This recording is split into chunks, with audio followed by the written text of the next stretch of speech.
Natapos na ang palabas na Batang Kwapo at ngayon ay sisimulan na natin ang pagtalakay sa House of Lies. Para sa mga nais manood, huwag kalimutang mag-subscribe sa aming Cinema Insight English channel at patuloy na suportahan kami. Maraming salamat. Ang buhay ni Edward ay tuluyang bumagsak nang buong yabang niyang ikinumpisal ang kanyang mga ginawa sa kanyang mga magulang. Ngunit kay Greg, iyon ay lampas na sa kapatawaran. Malinaw ang kanyang desisyon, si Edward ay dapat palayasin. Nakakagimbal ang ironiya. Si Edward ay pinagtaksilan ni Thea. Si Marge ay pinagtaksilan ni Paolo. Ngunit si Edward lamang ang pinarusahan. Si Marge, may tapang, ay umalis sa sarili niyang kagustuhan. Ngunit ang tunay na target ni Greg ay si Edward.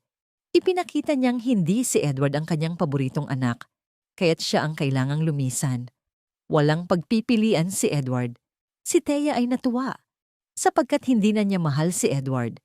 Alam ni Greg na si Ashley ay anak ni na Paolo at Thea, at pinilit niyang aminin ni Paolo ang katotohanan. Ngunit hindi makapagsalita si Paolo.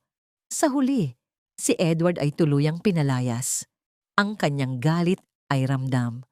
Habang umaalis, idineklara niya, darating ang araw na ang kanilang pamilya ay magdurusa sa pinakamalupit na karma, lahat ay mauuwi sa wala. Lumapit siya sa kanyang tanging kaibigan, ibinuhos ang sakit, pinagtaksilan siya ng kanyang asawa, itinakwil siya ng kanyang ama.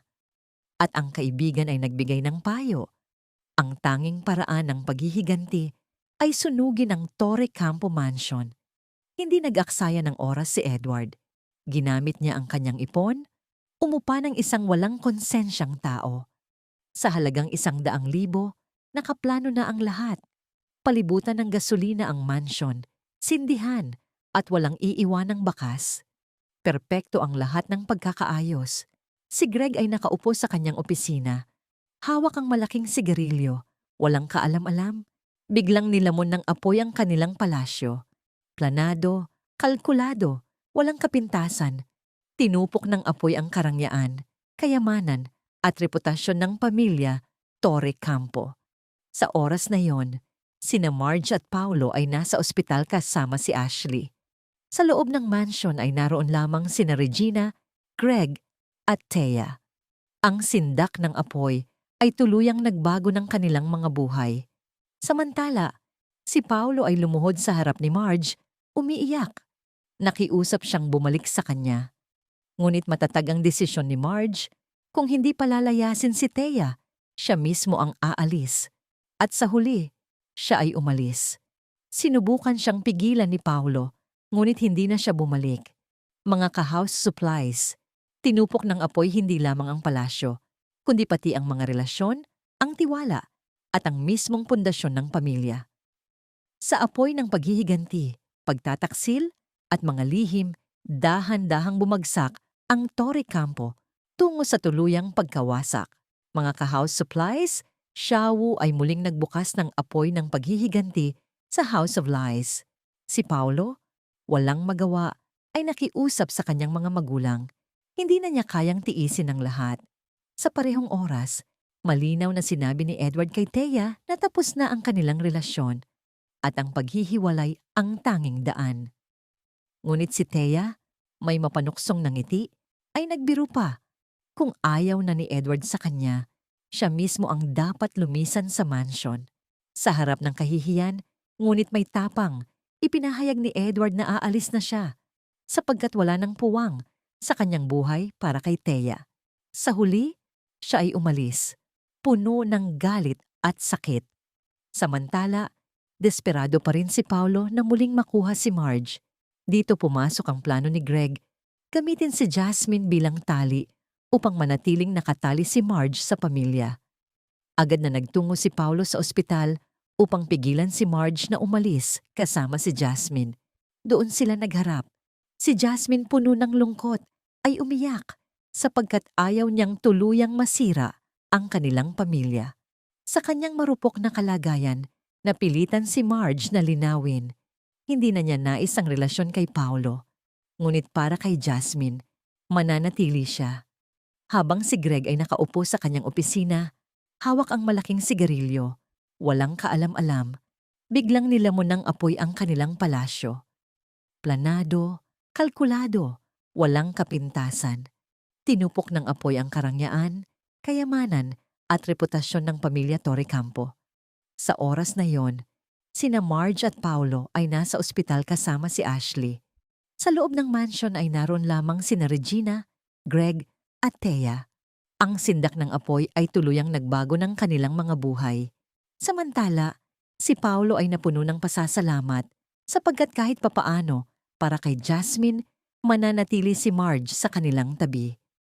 Naisip niyang marahil maaari pang maiwasan ang tuluyang pagbagsak ng pamilya. Ngunit si Thea, nanatiling mag-isa sa mansion, para bang kontrolado niya ang lahat. Ngunit nakabitin ng kapahamakan, muling nilamon ng apoy ang Torrecampo Mansion. Ang tanong, kamay ba ni Edward ang nasa likod nito o may mas malalim pang sabwatan na nakatago? Mga ka-house supplies, malinaw na ang lahat ay nasusunog sa apoy ng pagtataksil, paghihiganti at mga lihim. At sa bawat pagliyab, mas lumalapit ang pamilya Torrecampo sa tuluyang pagkawasak. Ang ginawa ni Edward ay tunay na nakakatakot. Walang hiya niyang ipinahayag sa harap ni na Paulo, Greg at Regina na siya mismo ang nagsunog ng Torrecampo Mansion. Samantala, desperado si Paulo na muling makuha si Marge. Nakiusap siya ng isa pang pagkakataon. Ngunit si Jasmine, hindi na kinaya ang sakit ng nakikitang nagkakahiwalay ang kanyang mga magulang. Sa kanyang pagluha, nanghina siya at doon napagtanto ni Marge kung gaano kalalim ang sugat na idinulot sa kanyang anak. Kaya nagpasya siyang manatili kay Paulo, hindi upang patawarin siya, kundi para kay Jasmine lamang. Pagkatapos, hinarap ni Edward ang kanyang ama. Nilait siya ni Greg, ngunit buong tapang niyang sinabi na si Greg at si Paulo ay magkapareho. Naggitngit si Greg, ngunit si Edward ang unang sumugod. Isang malakas na suntok ang tumama ng direkta. Nabigla si Greg, nanlaki ang mga mata. Hindi makapaniwala na kaya siyang saktan ng sariling anak. Sumigaw si Greg na ayaw na niyang makita ang mukha ni Edward. Ngunit lalo lamang nag-alab ang galit ni Edward.